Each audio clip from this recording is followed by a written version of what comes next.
Welcome, distinguished colleagues, researchers, and attendees of this international scientific meeting. Welcome to this explainer. Today, we're setting the stage for a fundamental paradigm shift in how we view educational modernization, especially in newly established, geographically diverse regions.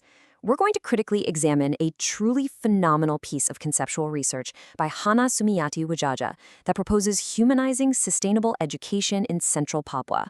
It's a brilliant exploration of how we can integrate low-technology innovation, Papuan etnoscience, and deep human values into primary science learning. So let's jump right in. Okay, our structural roadmap for today is straightforward. We'll systematically cover the introduction, method, results, discussion, implications, and finally, the conclusion. Starting off with Part 1, Introduction, and what we're calling the modernization myth. Let's get oriented geographically and contextually. Central Papua was officially established as a new province in Indonesia back in 2022. Now, this administrative elevation immediately created a fascinating strategic tension. On one hand, you have this urgent top-down mandate for rapid educational modernization. But on the other hand, you have the rugged, immensely diverse geographical reality of the region. We're talking remote highlands, deep forests, and complex coastal ecosystems. Modernization here absolutely cannot mean a blind copy-paste of urban digital infrastructure. To put it bluntly, and with a touch of dry academic humor, we in this room are all too familiar with the classic parachute approach, that tendency of well-meaning, centralized policies to parachute incredibly expensive technology into remote jungles. It sounds wonderful on a grant application, right? At least right up until those state-of-the-art computers just gather dust because the local power grid goes out or there's zero internet connection.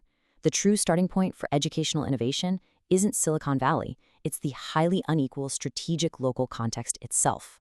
Moving to Part 2, Method, specifically a conceptual design-based approach.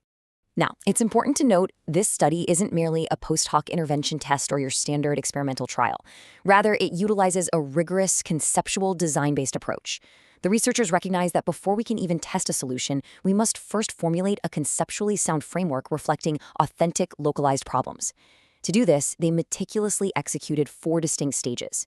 First, they identified the authentic, contextual data of Central Papua, really drilling down into the geography, digital limits, and schooling records. Second, they synthesized robust academic literature, deliberately contrasting global sustainability models against indigenous knowledge systems. Third, they constructed a sustainable pedagogical framework designed specifically to operate without high-speed internet. And finally, they rigorously mapped this newly constructed framework directly onto the UN Sustainable Development Goals. This final step is absolutely crucial because it anchors hyperlocal action in global accountability. It's a beautiful architecture of context-meeting theory. That brings us to Part 3, Results. Let's look at the digital reality. The results here provide a stark, quantitative wow moment that effectively shatters that technocentric computer lab modernization myth we just talked about. If we're going to base policy on evidence, we have to look closely at the actual reality on the ground. There is a massive 43.15 percentage point gap in student internet access. Think about that for a second. In 2024, only about 37% of students aged 5 to 24 in central Papua access the internet, compared to a national average of over 80%. Just think about the magnitude of that exclusion. This singular data point undeniably proves that pushing high-tech, fully online solutions is, right now, highly inequitable. It literally shuts out the vast majority of the rural student body it's intending to elevate. And the wry reality of this digital landscape makes the point even sharper. Of the students who did manage to access digital tech, almost 98% did so via mobile phones. A mere 10% used computers. Policymakers often dream of gleaming, modern computer labs, but the empirical reality dictates that a realistic design principle simply must be offline first and mobile assisted.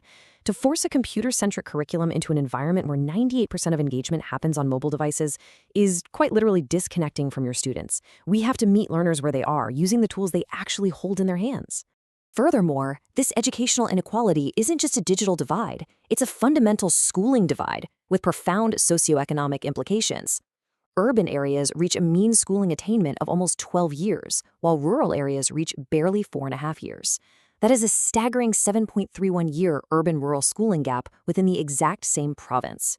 A 7.5-year deficit means entire generations of rural students are missing out on advanced cognitive development and foundational scientific literacy. It compounds poverty, it limits economic mobility, and it underscores an incredibly urgent point. Physical infrastructure alone can't bridge this gap. Equity-centered pedagogical innovation is just as critical as building new classrooms. Which leads us perfectly into Part 4, discussion, exploring the proposed three-pillar framework. Synthesizing these stark empirical results, the researchers propose a deeply contextualized solution, a three-pillar framework to humanize sustainable science education.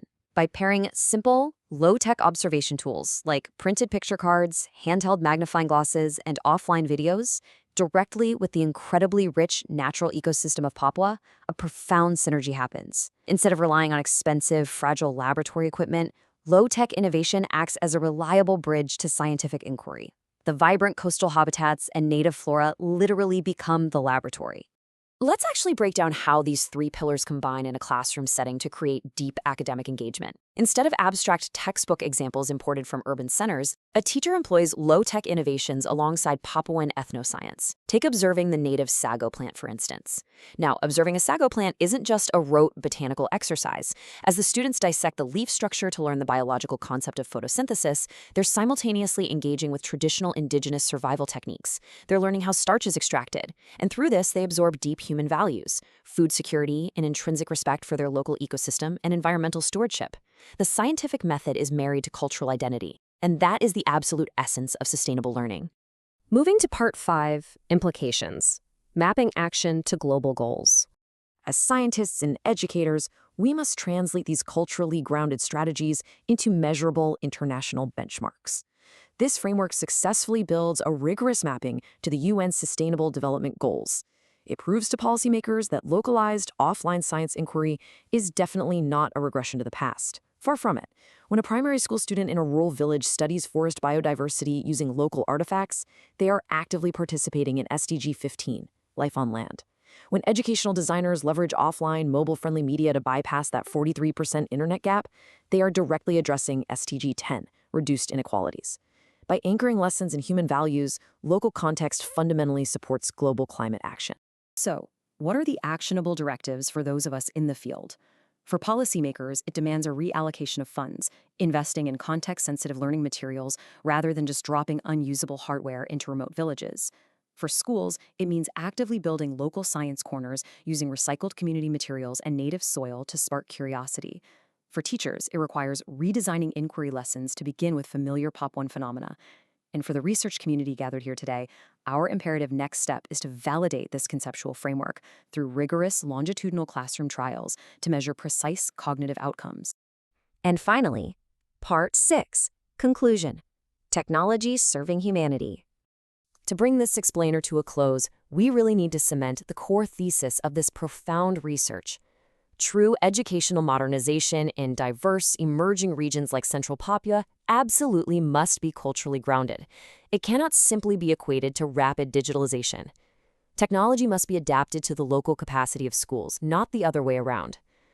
So I will leave you, our distinguished audience, with this provocative thought to ponder as you continue your vital work. As we design the classrooms of tomorrow, we must critically ask ourselves, is our educational technology truly serving humanity? Or is it simply replacing local context? Thank you so much for your time today. Keep questioning, keep learning. And I genuinely look forward to seeing how you apply these insights in your own rigorous research endeavors.